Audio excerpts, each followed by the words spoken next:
The other ministry I'd like to talk about is school readiness, and we do this in different parts of the state also. And this is a smaller ministry, but it's very important, of where we work with undereducated and underserved areas. Where we're teaching the parents how to be their child's first teacher.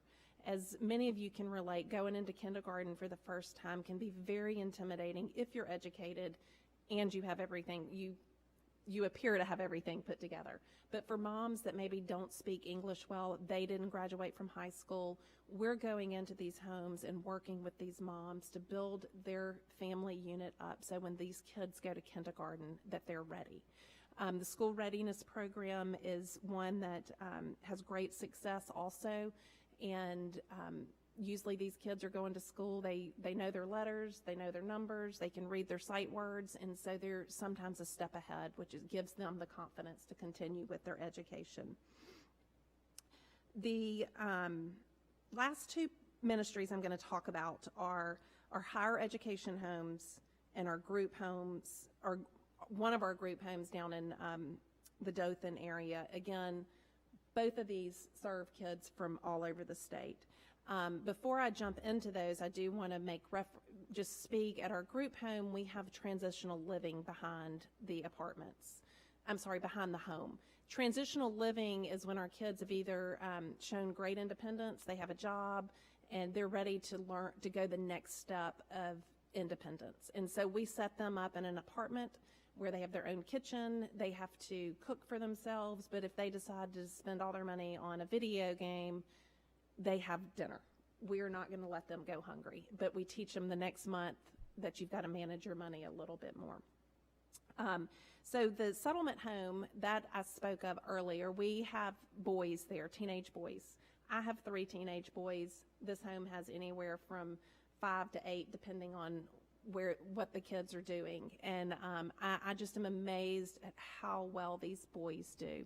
They are into sports, they clean their rooms, our staff work with them on spiritual development, they go to church. These boys seem to always, when we used to do our celebration weekends, they would always win Bible trivia, but this is a home. Once they go into the independent living or graduate from high school, we always work for the next step. We don't know they all could take different tracks. We have one young man that just finished his certificate for heating and air. We provided all the support for him to do that. The other young man that I'm going to share about is Eric. And Eric, he came to us when he was 8. And he was very timid, scared, anything that you would think of. And he started school, he did sports, and started really opening up. He started feeling like he belonged. He graduated from high school, and he decided he wanted to move into the apartments behind, try community college. After a few months, he was like, this is not what I want to do. He didn't have the structure that he was used to, and he just kind of felt like he was floundering. Through our group home manager there, who's a lifelong military man, he said, you need to try the military and go into the Army. He did not want to do that, but through John's encouragement, they went and he did it. And he graduated from basic training.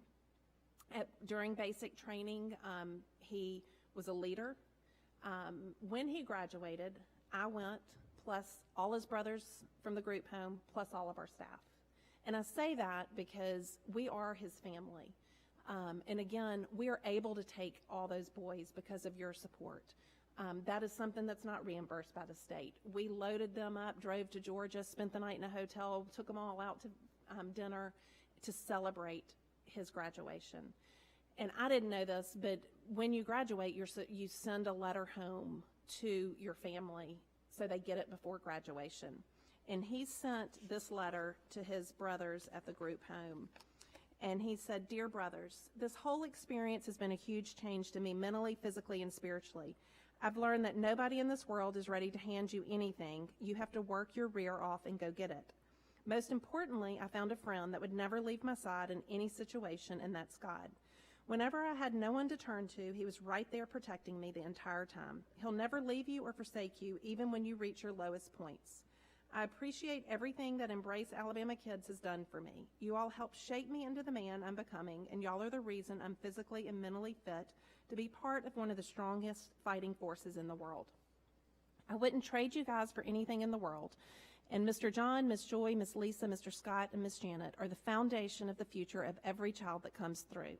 I'm blessed to have had great role models in my life. I appreciate every punishment I received, every dish I had to soak, every dollar I was told to save, every decision that was supported, and every time they told me no.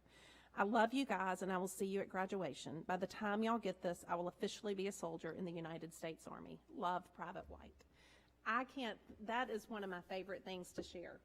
And then a few weeks ago, or really about 3 or 4 weeks ago, well, this is us at his graduation right here. One of the pictures I just love. And then a few weeks ago, I got a text from Miss Janet and said he's home for 3 weeks on vacation, and he's home at our group home because we are his home. And here he's beefed up a little bit and looks a little more mature. And that's the Transitional Living apartment behind it. But that's what I just love is that home, we are home. We've had many other kids that have gone into the military, and they have gone, when they sign up, their next of kin is us. And it's not anybody in their family because they feel like we are their family.